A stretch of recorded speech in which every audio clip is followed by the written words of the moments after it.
Okey, ini adalah pensyariatan ilmu faraid. Okey. Ilmu faraid ini adalah diturunkan daripada Al-Quran. Al-Quran ayat yang umum adalah surah An-Nisa ayat yang ke-7. Untuk surah An-Nisa ayat yang khusus adalah ayat yang ke-11, 12 dengan 176. Kemudian kita juga merujuk daripada hadis Rasulullah sallallahu alaihi wasallam.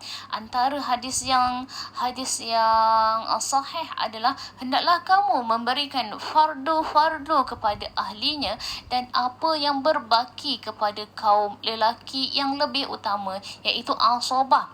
Contohnya sekarang ni ada isteri. Isteri adalah dapat bahagian daripada fardu kepada ahlinya. Sebab apa? Kita tengok dalam surah An-Nisa. Surah An-Nisa ayat yang ke-12 menyatakan bila seseorang itu ada isteri, dia dapat 1/8. Okey, bila 1/8, maka apa yang berbaki itu kepada kaum lelaki yang lebih utama. Okey, bila contohnya dia ada isteri dan dia ada cucu lelaki daripada anak lelaki dia dah meninggal dunia dahulu, ada cucu lelaki, maka cucu lelaki itu adalah kaum lelaki yang lebih utama. Dia kena tengok ranking untuk waris asabah. Maka bila ada cucu, maka cucunya akan dapat 7/8, iaitu asabah. Okey, seterusnya adalah ijma' sahabat.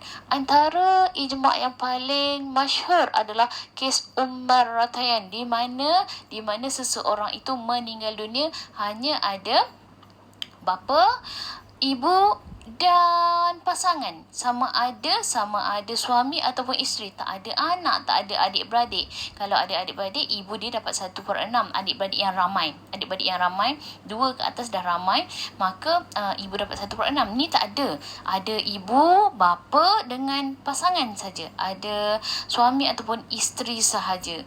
Maka di sini ijma' para sahabat menyatakan ibu akan dapat 1/3 baki. Di zaman Rasulullah sallallahu alaihi wasallam tak ada tentang kes Ratayan. Sebab itulah dinamakan kes Ratayan, sebab Saidina Umar Al-Khattab yang menetapkan tentang kes 1/3 baki ini.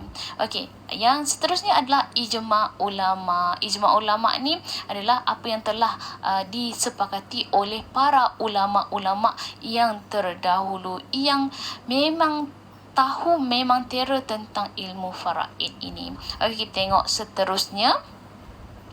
seterusnya. Okey, ini adalah slide seterusnya tentang Al-Quran, surah An-Nisa ayat yang ke-11. Okey, kita tengok secara general sahaja. Untuk anak lelaki dapat 2 bahagian, anak perempuan dapat 1 bahagian. Ini daripada surah An-Nisa ayat yang ke-11, menyatakan anak lelaki dapat 2 kalau dia ada dengan anak perempuan. Anak perempuan dapat 1 bahagian. Contohnya, ada 3 juta, anak lelaki dapat 2 juta, anak perempuan dapat 1 juta. Seterusnya adalah untuk anak perempuan saja. Okey, sikit di sini yang color hijau-hijau ni sikit, yang sebelah sini. Anak perempuan kalau dia seorang-seorang je, tak ada anak lelaki, dia adalah anak perempuan seorang-seorang je, maka anak perempuan tu dapat 1/2. Kalau anak perempuan tu 2 orang ke atas, anak perempuan tu akan dapat 2/3 daripada harta pusaka setelah ditolak dengan hutang-hutang si mati, dengan urusan-urusan si mati di dunia ini. Maka 2/3 kepada 2 orang anak perempuan ini. Seterusnya adalah ibu. Ibu dapat 1/6 sekiranya si mati ada anak. Bila seseorang itu ada anak, si mati itu ada anak, ibu dia dapat 1/6. Seterusnya adalah bapa. Bapa dapat 1/6 sekiranya si mati ada anak lelaki. Sebab apa? Kalau tak ada anak lelaki, bapa ni yang akan ambil asabah. Maka di sini bapa dapat 1/6 sekiranya si mati ada anak lelaki. Dan kat sini ibu dapat 1/3 sekiranya si mati tiada anak, atau atau dan adik-beradik dia 2 orang ke bawah. Bila adik-beradik dia seorang je, satu-satu je adik-beradik dia dengan si mati ni dengan adik-beradik dia je, maka ibu dia boleh dapat 1/3. 1/3 daripada keseluruhan. Yang tadi tu 1/3 baki. Untuk kes Ratayyan ni bila ada seorang je adik-beradik, iaitu adik-beradik dia seorang ataupun tunggal, maka ibu dapat 1/3. Ataupun si mati ni memang tak ada anak, tak ada keturunan, tak ada cucu ke bawah, maka ibu dia boleh dapat 1/3. Yang selebihnya akan dapat kepada bapa. Ataupun kalau kes Ratayyan, kalau ada suami ataupun isteri, dia ada pengiraan faraid dia tersendiri. Okey, kita tengok dalam surah An-Nisa ayat yang ke-12 pula. Okey, slide seterusnya. Okey, ini adalah surah An-Nisa ayat yang ke-12. Okey, first kali, suami dapat 1/2 jika si mati tiada anak. Okey, yang kedua, suami dapat 1/4 jika si mati ada anak. Si mati ni siapa? Si mati ni perempuan lah. Kalau perempuan tu dia tak ada anak, suami dia dapat 1/2. Kalau perempuan tu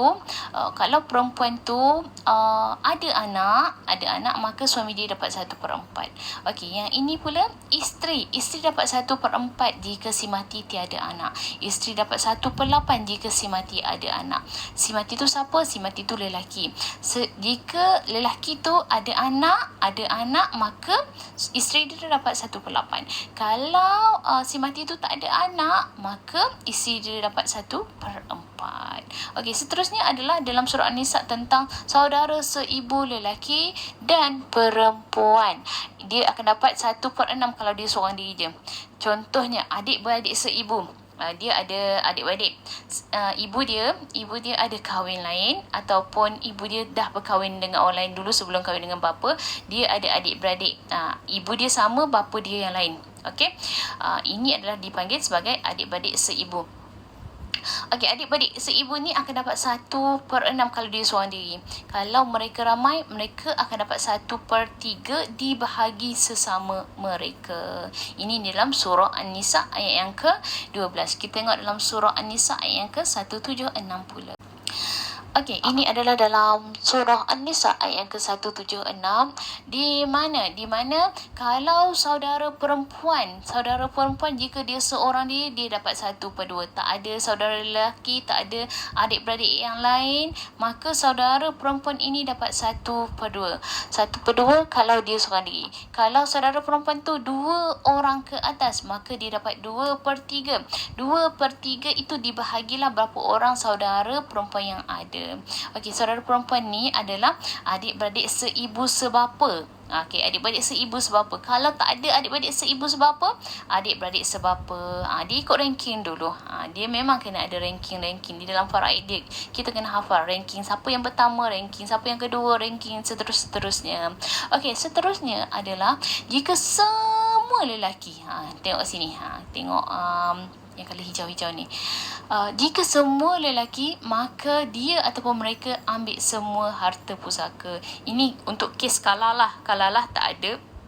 Kalalah untuk kes tak ada bapa dan tak ada anak ataupun cucu keturunan ke bawah. Maka jika tak ada ini, maka jika ada adik-beradik sahaja, adik-beradik boleh ambil semua bahagian faraid. Okey, seterusnya adalah saudara lelaki dapat 2 bahagian, saudara perempuan dapat 1 bahagian. Dia sama untuk kes macam anak juga. Kalau anak lelaki dapat 2 bahagian, anak perempuan dapat 1 bahagian. Sama juga untuk kes ini, di mana kalau adik-beradik lelaki ada, adik-beradik perempuan ada, maka adik-beradik lelaki dapat 2 bahagian, adik-beradik perempuan dapat 1 bahagian. Ini adalah pensyariatan ilmu faraid daripada surah An-Nisa ayat yang ke-11, 12 dengan 176. Okey, kita jumpa untuk next video insya-Allah. Assalamualaikum warahmatullahi wabarakatuh.